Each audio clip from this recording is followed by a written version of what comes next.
കേരളത്തിലെ ജനങ്ങൾ ഈ സർക്കാരിനെ നിർത്തിപ്പൊരിച്ചിരിക്കുകയാണ് എന്ന് വേണമെങ്കിൽ പറയാം.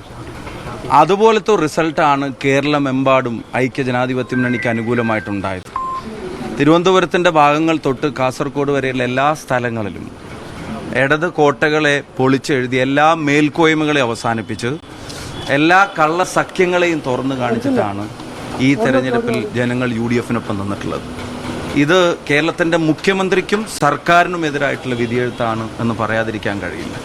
ശ്രീ പിണറായി വിജയനും അദ്ദേഹം നേതൃത്വം നൽകുന്ന സർക്കാരിനും എതിരായിട്ടുള്ള വിധിയെഴുത്താണ്. എല്ലാ തെരഞ്ഞെടുപ്പുകളും സർക്കാരിൻ്റെ വിലയിരുത്തലാകുമെന്ന് ഈ തെരഞ്ഞെടുപ്പിൻ്റെ മുമ്പും അദ്ദേഹം തന്നെ പറഞ്ഞിട്ടുമുണ്ട്. ആ അടിസ്ഥാനത്തിൽ അദ്ദേഹത്തിനും അദ്ദേഹത്തിൻ്റെ സർക്കാരിനും എതിരായിട്ടുള്ള കേരള ജനതയുടെ അതിശക്തമായ വിധിയെഴുത്താണ് കേരളത്തിലുണ്ടായിട്ടുള്ളത്. 504-ലധികം പഞ്ചായത്തുകളിൽ ഐക്യജനാധിപത്യ മുന്നണി വിജയിച്ചു വരുന്ന ഒരു സാഹചര്യം ഉണ്ടാവും. നിങ്ങൾക്കറിയാം, മുനിസിപ്പാലിറ്റികളിൽ 54-ലധികം മുനിസിപ്പാലിറ്റികളിൽ UDF, കോർപ്പറേഷൻ CPMൻ്റെ കുത്തകയായിരുന്ന കോർപ്പറേഷനുകൾ പോലും പൊളിച്ചെഴുത്തുന്ന തരത്തിലുള്ളൊരു വിധിയെഴുത്ത്. ജില്ലാ പഞ്ചായത്തിലേക്കും വലിയ കുതിച്ചുചാട്ടം ഐക്യജനാധിപത്യ മുന്നണിക്കിപ്പോൾ നമ്മളീ നിൽക്കുന്ന കോഴിക്കോട് പോലും അവസാനത്തെ ചിരി നമ്മുടേതായിരിക്കും എന്നുള്ള തരത്തിൽ ചില സൂചനകൾ DCC പ്രസിഡന്റ് നൽകുന്നുണ്ട്. അതിൻ്റെ കൺഫർമേഷന് വേണ്ടി നമുക്ക് കാത്തിരിക്കാം. അപ്പോൾ അങ്ങനെ നോക്കുകയാണെങ്കിൽ അടപടലും ഇവർ പരാജയപ്പെട്ടിരിക്കുകയാണെന്നുള്ളത് പറയേണ്ടി വരും. ഏതെങ്കിലും ഒരു ജില്ലയിലല്ല, ഏതെങ്കിലും ഒരു സെക്ടറിലല്ല, ഏതെങ്കിലും ഒരു സമൂഹത്തിൻ്റെയോ സമുദായത്തിൻ്റെയോ ഏരിയയിലല്ല, എല്ലായിടങ്ങളിലും വലിയ മുന്നേറ്റം UDFനുണ്ടായിട്ടുള്ളൊരു തെരഞ്ഞെടുപ്പാണ്.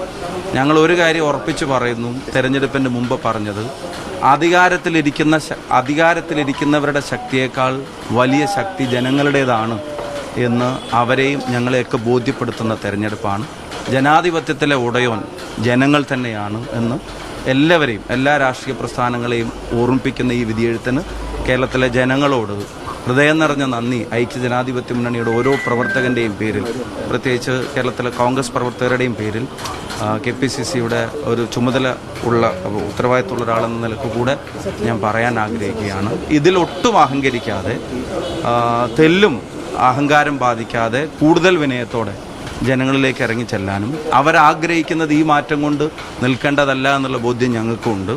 2026-ലേക്കുള്ള ഇന്ധനമാണ് KPC പ്രസിഡന്റും പ്രതിപക്ഷ നേതാവും ബഹുമാന്യനായ ശ്രീ KC വേണുഗോപാൽ MP ഉൾപ്പെടെ പറഞ്ഞ കാര്യങ്ങളെ ആവർത്തിച്ചുകൊണ്ട് UDFൻ്റെ നേതൃത്വം തങ്ങളും കുഞ്ഞാൽ സാഹിബ് ഉൾപ്പെടെ പറഞ്ഞു. 2026-ലേക്ക് കൂടുതൽ ഒരുമയോടെ കരുത്തോടെ മുന്നോട്ട് പോകേണ്ടതിന് ജനം തന്ന ഇന്ധനമായി ഈ വിജയത്തെ കാണും. ഇതിലൊരു UDF പ്രവർത്തകനും അഹങ്കരിക്കില്ല. ഞങ്ങൾ കൂടുതൽ വിനയത്തോടെ, കൂടുതൽ ഡീപ്പായി ജനങ്ങൾക്കിടയിലുണ്ടാവും.